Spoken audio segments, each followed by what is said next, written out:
I get a lot of uh, questions surrounding moms raising boys. So do I. Right? So A do I. lot of it. Yeah. And you and I are working on something behind the scenes, man. Yes, sir. Yes, We're sir. working on something behind the scenes, man, that we are happy, that we're going to be happy to release in 2023. We working on it now. Yes, sir. And we going to release it in 2023. So I just want just to talk about for a second, man. Okay. One of the biggest issues is mom raising boys. Yeah. What is some of the biggest challenges that you run into or come across with moms raising single boys? With single moms raising boys. Yeah, I would probably say one of the biggest things that I run across is how to discipline them, how to love them. Well, no. Maybe not so much how to love them, but how to discipline them and love them if they're doing it by themselves, right? And I mean by themselves, but they don't have any village. One of the other things I run into is how to communicate with them. They don't know. The moms talk often about not being able to communicate with them. So their communication often elevates to, I talk to you once, then I'm just going to yell the whole time, right? Yep. And then I would say the other one is... Talk about that, bro. What happens in that, right? Because my mom was a yeller, bro. Man. And I know what that did to me. So I'm just curious, like, what is your thoughts on moms raising boys that uses yelling? I tell moms all the time, I say, I want you to imagine being in a relationship with somebody you care about deeply. I mean, you love them. Every time they ask you to do something and you don't do it right, the first thing they do is they elevate to yelling. They end it with yelling, and I'm talking about they yelling at you everywhere you go because you didn't do what they told you to do the first time right. What happens to the relationship over time with you when you start to discover that, man, all they do is yell at me all the time?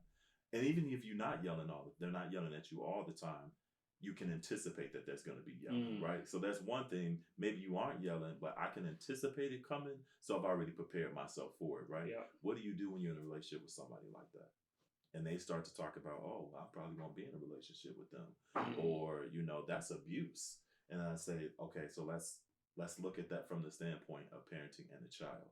How might you look at? Is it the same thing? And then they start to unpack it a little bit, like, oh yeah, I never even saw it that way. So I think for what I'm discovering with moms is that they have a narrative about what it means to be a mom. And I often say to moms too, your narrative, man, there's no fighting against a mother's narrative. So if a mother narrative is her narrative, you better not say anything against that, right? Yep. So I think for moms, it's about communication that I've seen them struggle with, how to interact. Yeah, we have somebody who tapped in. Yeah, and I want to hold, but I tried, and they would not let me do it. I tried to hold them. Yeah. But I think that's the biggest challenge. And then just, holding boys accountable to their manhood, right? Yeah. And what does that mean to hold him accountable and not lying for him, not coddling him in a way that sometimes moves past him being 7 to him being 15. And I tell moms too, I would say your sons have learned how to how to manipulate women through how they treat you. Yes. And if he knows how to rub your little shoulder, that little back of your shoulder that gets you to say yes when you normally say no. And he knows how to bat that eye and put that smile on. Boys will learn real quickly. Yeah. And then your girlfriend see him and they be like, oh, your son's so sexy. If he was just a little bit older. And all of those things, right? Yeah, this boy starts to learn. That's good. Okay, so this is how I get women to do what I want them to do. And then we are concerned when we have boys doing things to women that oftentimes is just disrespectful or manipulative. And I'm like, well, they objectify them. Yeah. They learn how to objectify women by their process when interacting with the first women in their lives. So moms really have a challenging time sort of figuring out, how do I love my son who's a baby? And how do I love my son from a baby to a man? And I think those are two different types of love that requires some real true teaching and understanding. Man, that's really good, man. And this is a lot to unpack, right? And so that's why we only doing a little bit of going to give a little bit, man. But one of the things I want to go back to that you stated is that you talked about how the yelling, right? The yelling with the mom.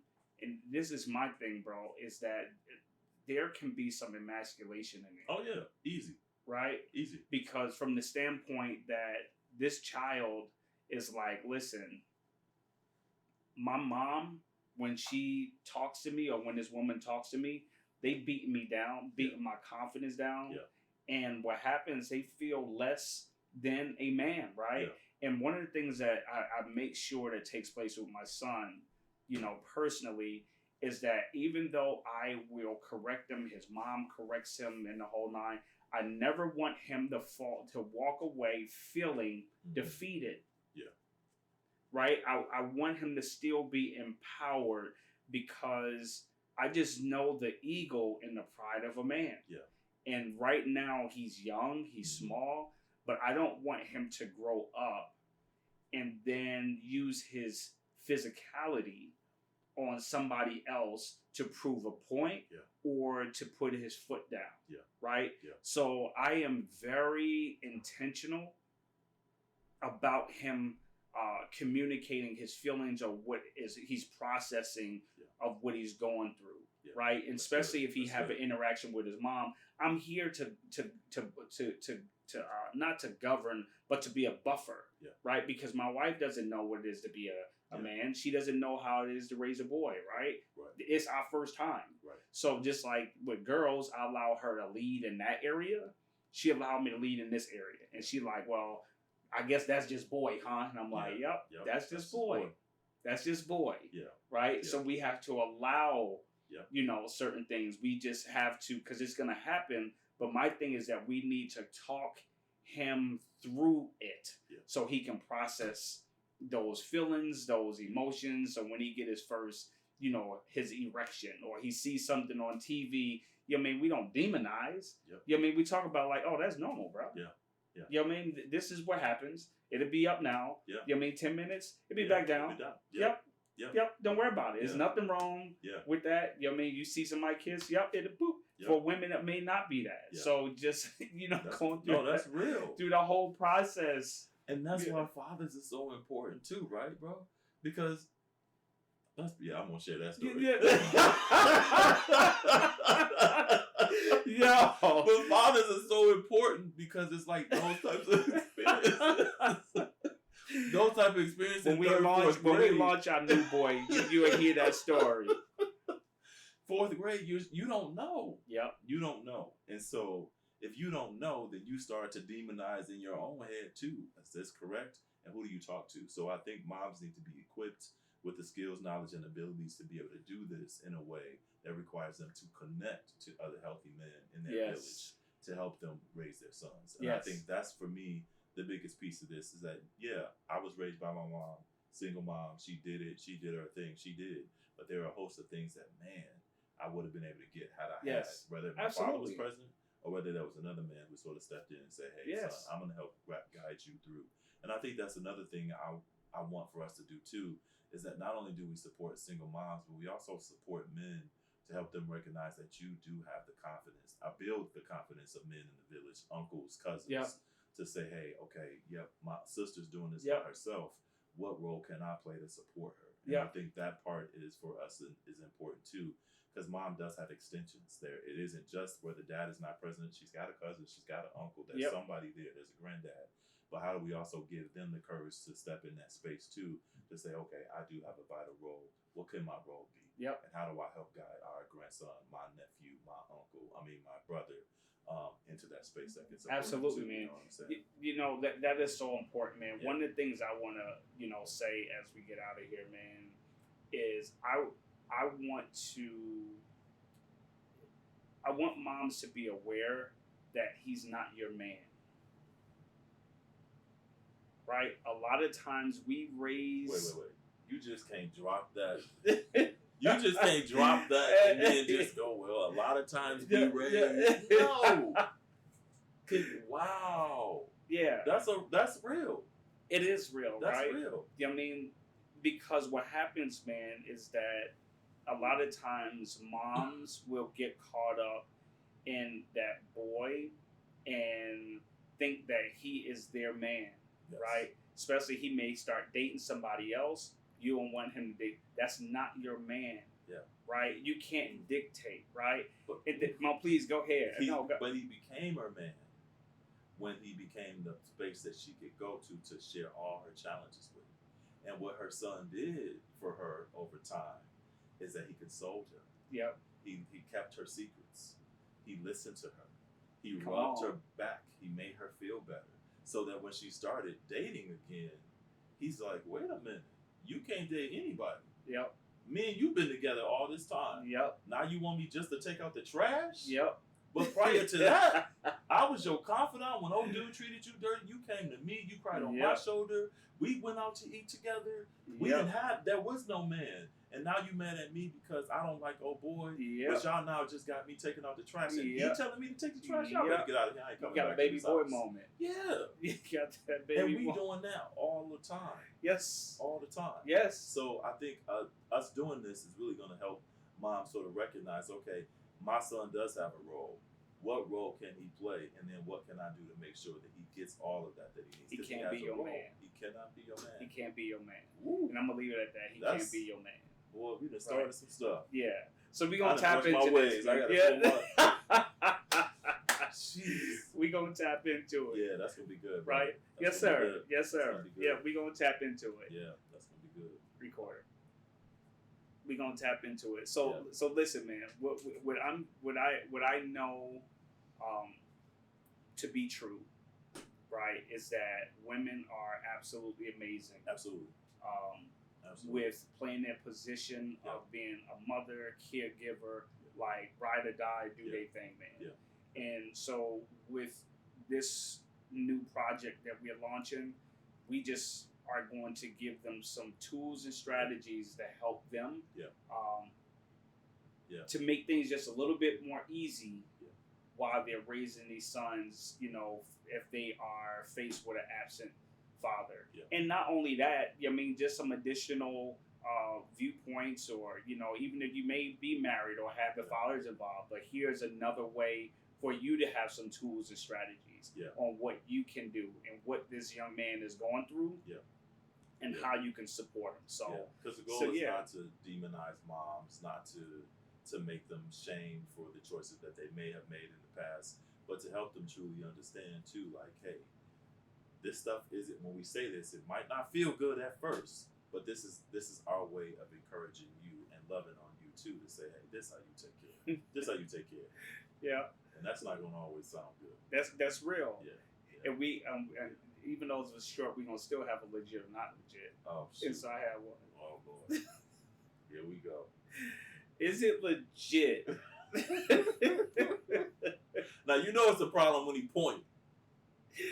Yo, he pointed at me, y'all. I don't know what this means. Okay. Is it legit or not legit for your mama to kiss you in the mouth and you are a teenager, an adult?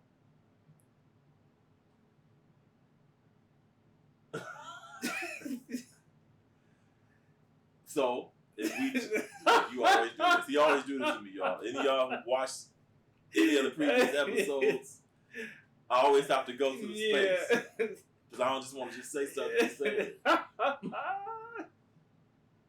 Well, if we looked at Western civilization's culture, we tend to sexualize.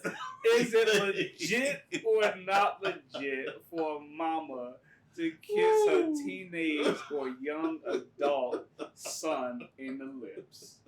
We mean like just a. I give you that. I give you a pet. Just a little. I give you a pet. So is it legit? That's not. That's, you know, some cultures do it, but is it legit or not legit? So, yeah, I would probably. That's not. I can hear you. That's not legit. We got him to come out and say it, guys. He said not legit. I'm trying to rationalize it. You know. Yeah. You kiss him on the cheek, maybe on the forehead, but yeah.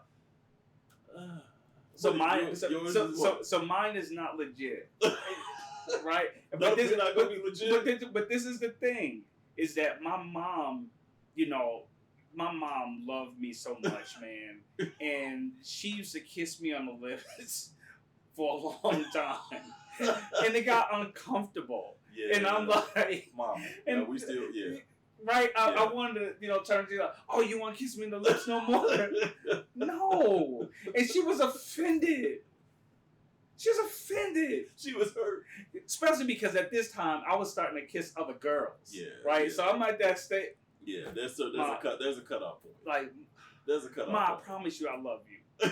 I promise can we you. find another way to Can we find another way, man? Can we find another way? So listen, nothing to get y'all out there. Y'all still kissing y'all boys or whatever. Well, that's well, all everybody. Since we doing that, let me legit or not legit again. Yeah, so okay. We're talking about mamas and stuff they do. Is it legit or not legit for mom to spit out of her mouth and wipe it on your face to clean your face off? How old? Or that doesn't matter? I don't know if it's an age on there. I feel like it's something. I'm gonna say, you know what? 6, I'm gonna think about it. I remember at 6. I'm gonna tell my trauma story.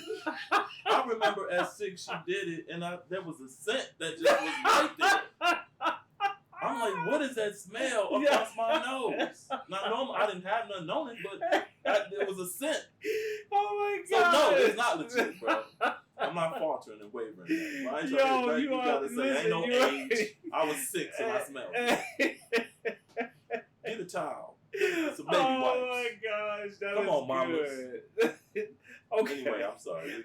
Okay.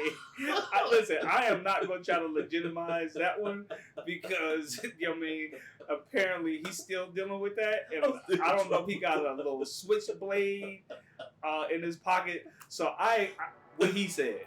Yeah. What he said. Support that. Until next time, man. We love you. We'll see you in the next episode, man. See you real soon. He said, not legit.